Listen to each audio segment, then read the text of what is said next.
We all love to sleep, but what happened to the few who are addicted to caffeine? Welcome back to Soul Quest. Let's talk about the activities you can do during the sleeping hours in China. I mentioned this in my previous video. 12 to 2 p.m. is the time where mostly everybody go to sleep out here in China. But what if I tell you, if you wait till the end of the video, I'll tell you a secret where you can save hours of your time if you do something around 12 to 2 p.m. in China. Now, I've already made a whole video, so I'm not gonna go full on detail about the whole sleep hour. Basically, around 12 to 2 p.m. is the time where people go eat and sleep. Depending on where they work, they could already have like 1 hour sleep and eating time or either 2 hours. Of course, it is recommended for you to go to sleep because most of the time you'd be getting off around 5 up to 9 p.m. depending on where you work. And this sleep will really help you out. But back in the Western culture, not a lot of people usually go to sleep. Often we take this time to drink some coffee or get another cup of coffee. First, let's talk about the weekdays. Basically, this is your typical weekday in the office or either in school. What can you do during these sleeping hours? Now,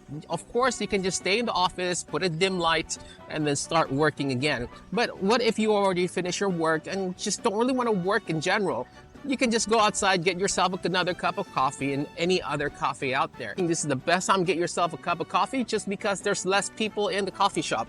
And not only that, you get to have the whole place to yourself most of the time. And another thing is that you can get yourself another pack of lunch. Now, typically around 1:30 p.m., you don't really have to wait in line anymore. And another great part about this is that you can get even further deals if you buy online because their whole lunch hour is already over. But if you gain a couple of dozen pounds just like me, I think the best option for you is just go to your local Greenway. I've talked about this in a couple of videos ago. Basically, a Greenway is like a road mainly built for long jogging or either bicycling. You can just take yourself a Mate's-1 bike and just go bike through the Greenway, enjoy the fresh air and explore China a bit. Now, if you are living in Shenzhen, it's a great way for you to actually explore the area and also know more about your workplace. Now, usually you have around 1 hour up to 2 hour free time. I think that's a plenty of time for you to just go biking and cool down afterwards. But yeah, it's your time. You can do whatever you want in the whole course of 2 hours if you are working in school. But for training center and office, that should be around like 1 hour up to 1.5 hours. Now, we've already went through half of the video, and I understand this might be a pretty short video, but also the most important video.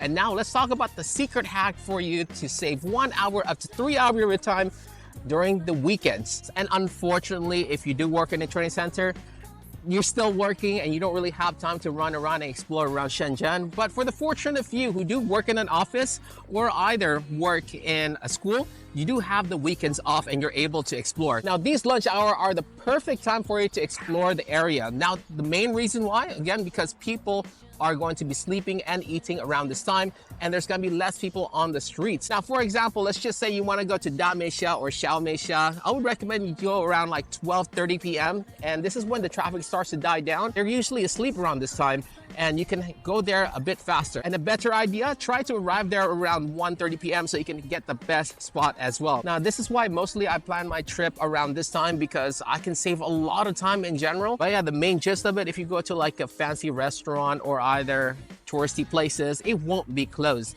But if you go to a really local restaurant, it might be closed or either second, third tier city. In some cases, 80% of the places will be closed around this time as well. The last time I went to Ganzhou, I think like 50% of the restaurant were closed because we came in around 12 to 2 p.m. and we kind of have to wait it out in the cafe. But yeah, I think that's about it. Again, if you have any questions, comment down below. I'll try to reply to you as soon as possible. And until next time, Soul Quest logging out. Peace.